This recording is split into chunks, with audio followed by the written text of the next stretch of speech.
السلام علیکم پیارے بچوں، جماعت چہارم مضمون اردو، سبق نمبر 8 اچھا شہری، صفحہ نمبر 38۔ پیارے بچوں، آئیے سبق کی بلند خوانی کرتے ہیں۔ سبق ہے اچھا شہری۔ چھٹی کا دن تھا، موسم بہت خوشگوار تھا۔ نوید صاحب اپنے بچوں کو قریبی پارک میں سیر کے لیے لے گئے۔ کچھ دیر کھیلنے کے بعد عبداللہ اور عائشہ ابا جان کے پاس گھاس پر بچھی چادر پر بیٹھ گئے۔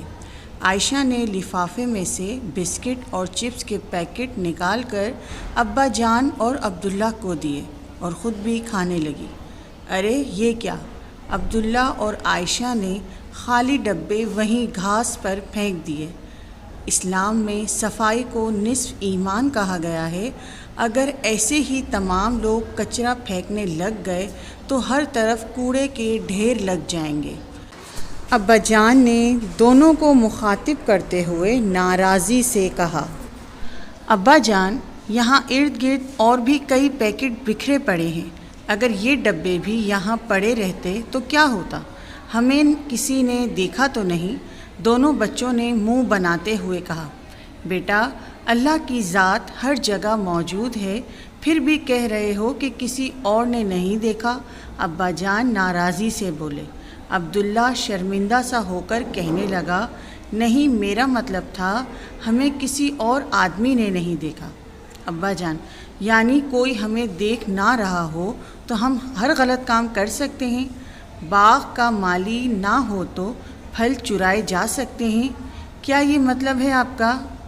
عبداللہ جھینپ کر بولا، نہیں، میرا یہ مطلب ہرگز نہیں تھا۔ ہمیں خیال رکھنا چاہیے تھا، آئندہ ہم ایسی غلطی کبھی نہیں کریں گے۔ عبداللہ نے جلدی سے تمام کچرا سمیٹ کر لفافے میں ڈال کر عائشہ کو دیا، جسے عائشہ نے پاس پڑے ہوئے کوڑے دان میں ڈال دیا۔ ابا جان نے دونوں کو شاباشی دی۔ ابا جان، اس سے پہلے کہ شام ہو جائے ہمیں اب گھر چلنا چاہیے۔ گھر جاتے ہوئے راستے میں ٹریفک کے اشارے کی بتی سرخ ہونے پر ابا جان نے گاڑی روک دی، مگر پاس ہی سے ایک سفید رنگ کی گاڑی آگے بڑھتی چلی گئی۔ عبداللہ بے چینی سے کہنے لگا، یہ تو ہم سے آگے نکل گئے، ہم کیوں رکے ہوئے ہیں؟ ہمیں بھی ان کی طرح آگے بڑھ جانا چاہیے تھا۔ عائشہ، ابا جان، یہ گاڑی سرخ بتی پر بھی کیوں نہ رکی؟ ابا جان، بیٹا، یہ ایمبولینس ہے جو زخمیوں اور بیماروں کو ہسپتال لے کر جاتی ہے۔ اس کے علاوہ ہر شہری کا فرض ہے کہ وہ ٹریفک کے اشارے کی پابندی کرے تاکہ حادثات سے بچا جا سکے۔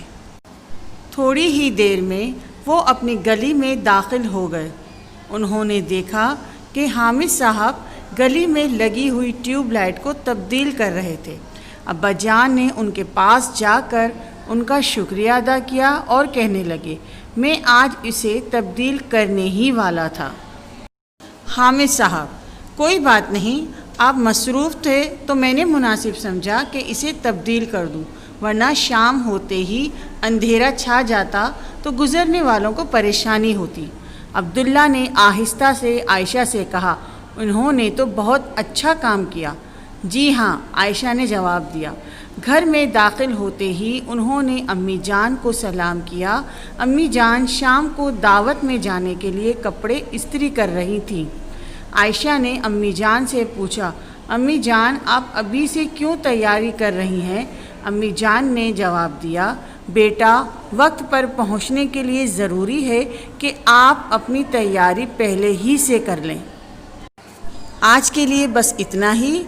آئیے اب ہم مشکل الفاظ کے معنی جانتے ہیں۔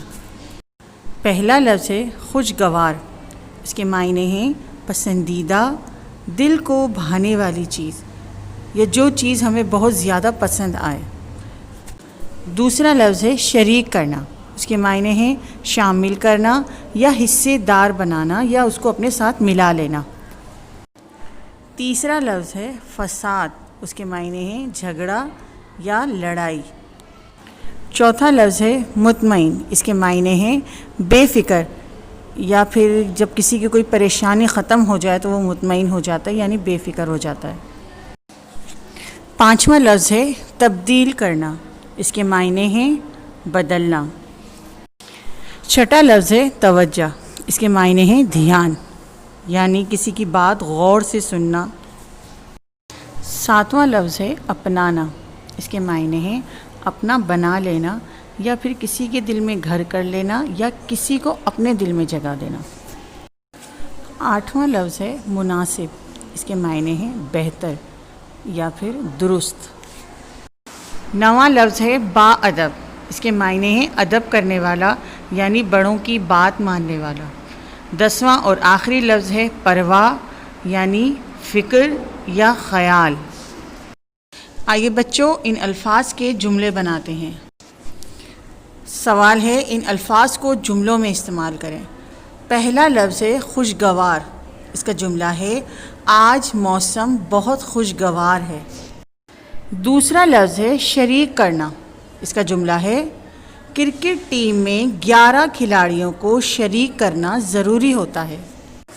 تیسرا لفظ ہے فساد، اس کا جملہ ہے اللہ تعالیٰ فساد کرنے والوں کو پسند نہیں فرماتا۔ چوتھا لفظ ہے مطمئن، اس کا جملہ ہے کسی ضرورت مند کی مدد کر کے دل مطمئن ہو جاتا ہے۔ پانچواں لفظ ہے تبدیل کرنا، اس کا جملہ ہے اسکول سے واپسی پر جلدی یونیفارم تبدیل کرنا چاہیے۔ چھٹا لفظ ہے توجہ، اس کا جملہ ہے ہمیں اپنے بڑوں کی بات توجہ سے سننی چاہیے۔ ساتواں لفظ ہے اپنانا، اس کا جملہ ہے ہمیں ہمیشہ اچھی عادتوں کو ہی اپنانا چاہیے۔ آٹھواں لفظ ہے مناسب، اس کا جملہ ہے یہ میدان بچوں کے کھیلنے کے لیے مناسب ہے۔ نواں لفظ ہے با ادب، اس کا جملہ ہے با ادب شاگرد کبھی ناکام نہیں ہوتے۔ 10واں اور آخری لفظ ہے پرواہ، اور اس کا جملہ ہے ماں باپ ہر وقت بچوں کی پرواہ کرتے ہیں۔ پیارے بچوں، امید کرتی ہوں کہ آپ نے میرے ساتھ مل کر بلند خوانی بھی کی ہوگی اور الفاظ کے معنی اور جملے بھی سیکھے ہوں گے۔ اب آپ کو اس کی ایک اسائنمنٹ دی جا رہی ہے، اسے مکمل کریں اور اسکول میں جمع کروائیں۔ شکریہ۔